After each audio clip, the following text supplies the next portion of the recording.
Selamat datang di Infonya, seputar olahraga menyajikan informasi fakta olahraga terupdate tanpa banyak basa-basi. Hurzeler dari Brighton emosional, bukan euforia, setelah mengalahkan Manchester United. Emosional, tapi tidak euforia. Manajer Brighton Fabian Hurzeler memilih kata-katanya dengan hati-hati setelah Joao Pedro memberi timnya kemenangan dramatis 2-1 melawan Manchester United di Stadion Amex. Euforia tentu menjadi sebuah kata untuk merangkum kebisingan yang menyambut peluit akhir berbunyi meski, dengan 5 kemenangan dalam 6 pertemuan terakhir melawan United, mengalahkan mereka sudah menjadi rutinitas. Mungkin mereka mengawali musim dengan kemenangan beruntun, meski Brighton juga melakukannya musim lalu. Sangat mungkin bahwa, sekali lagi, mereka telah menemukan seorang manajer yang dapat melanjutkan momentum ke depan klub, yang telah membawa mereka ke tempat yang tidak pernah diimpikan oleh para pendukungnya 2 dekade lalu. Itu sangat emosional, kata Hurzeler. Itu selalu terjadi ketika Anda mendapat kemenangan di menit-menit terakhir dan tim saya pantas menang. Sulit untuk menggambarkan emosi. Itu sebabnya saya menyukai pekerjaan ini. Anda tidak bisa membeli emosi ini dan Anda tidak akan mendapatkannya dari tempat lain. Tetapi kami harus jujur, jika United mencetak gol, itu akan sangat sulit bagi kami. Saya realistis, jangan pernah euforia, karena jika Anda euforia berarti Anda kehilangan fokus pada hal-hal realistis. Tampaknya itu adalah cara yang tidak langsung bagi Hurzeler untuk mengatakan bahwa dia tetap membumi. Ada unsur keberuntungan dalam kemenangan Brighton dalam arti bahwa, di permukaan yang basah kuyup, Joshua Zirkzee tidak bisa melakukan apapun untuk menghentikan pergerakannya ke arah gawang setelah ia gagal memanfaatkan umpan silang Bruno Fernandes pada menit ke-72, dan cukup disayangkan tidak berhasil, telah melewati garis ketika tembakan Alejandro Garnacho membenturnya, menyebabkan gol dianulir karena offside. Namun ada kelancaran dalam transisi dari Roberto De Zerbi ke Hurzeler yang memberikan petunjuk kuat bahwa Brighton telah melakukan hal yang benar dengan menunjuk mantan pelatih St. Pauli berusia 31 tahun itu sebagai penerus pelatih Italia itu di musim panas. Menghancurkan Everton di Goodison Park dan mengalahkan Manchester United di kandang adalah cara yang menyenangkan untuk memulai kampanye. Menyenangkan, tapi tidak mengherankan. Tidak, kata Hurzeler. Ini tidak mengherankan. Ada beberapa karakter hebat di sini. Ini adalah sebuah komunitas dan seperti sebuah keluarga.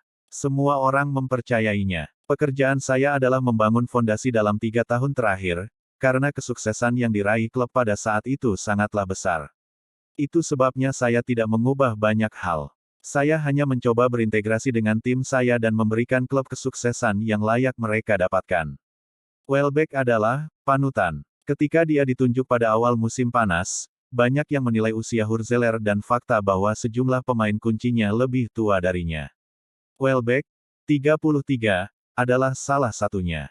Mantan penyerang Inggris itu menandatangani kontrak baru di musim panas dan, dengan Evan Ferguson dirawat hingga pulih sepenuhnya setelah cedera pergelangan kaki baru-baru ini dan pemain baru senilai 40 juta pound Georginio Rutter diberi waktu untuk menyesuaikan diri setelah akhirnya menyelesaikan kepindahannya dari Leeds. Welbeck adalah sosok kunci di dalam dan di luar lapangan. Welbeck mencetak golnya yang ke-100 dalam karirnya di level klub, dan kelima di Premier League melawan mantan klubnya, ketika ia memanfaatkan umpan silang Kaoru Mitoma di babak pertama, dan juga menyundul bola dengan keras di babak kedua yang membentur mistar gawang. Jelas, itu mencerminkan dampaknya di lapangan. Off-pitch-nya lebih halus. Denny adalah panutan, kata Hurzeler. Saya bisa belajar darinya karena dia punya pengalaman yang tidak saya miliki sebagai pemain. Dia adalah penghubung. Dia memberikan perhatian di ruang ganti. Saya telah berbicara dengannya, dia berbagi pendapatnya. Sangat menyenangkan bekerja dengannya. Peralihan urusan. Hurzeler tahu kesuksesan dalam sepak bola bisa bersifat sementara dan, setelah tingginya kemenangan ini, ada masalah kecil dari derby Sussex dengan Crawley di Piala EFL pada hari Selasa untuk menawarkan tantangan yang agak besar yang harus dihindari Brighton. Perjalanan ke Arsenal menyusul, yang benar-benar akan menguji umur panjang lagu, kami berada di puncak liga, yang diteriakkan oleh pendukung Brighton saat peluit akhir dibunyikan, yang menurut Hurzeler tidak dia mengerti. Karena perjalanan ke Emirates dilakukan sehari setelah jendela transfer ditutup, Hurzeler juga akan mengetahui susunan skuadnya. Gelandang Celtic Matt O'Reilly akan menyelesaikan perpindahannya senilai 25 juta pound akhir pekan ini, bergabung dengan daftar pemain, termasuk router yang debutnya terdiri dari 7 menit, meskipun penting, dari bangku cadangan, yang sedang ditempatkan di lingkungan baru mereka. Kedatangan O'Reilly seharusnya menandakan kepergian gelandang Skotlandia Billy Gilmour, yang mengabaikan spekulasi tentang kepindahan ke tim Serie A Napoli untuk menghasilkan performa Man of the Match. Di balik layar, Hurzeler menyampaikan pandangannya tentang situasi Gilmour. Dia cukup bijaksana untuk tidak mempublikasikannya. Dia mengetahui pikiran saya, kata bos Brighton. Saya sangat transparan, tapi saya tidak membicarakan situasi ini di depan umum.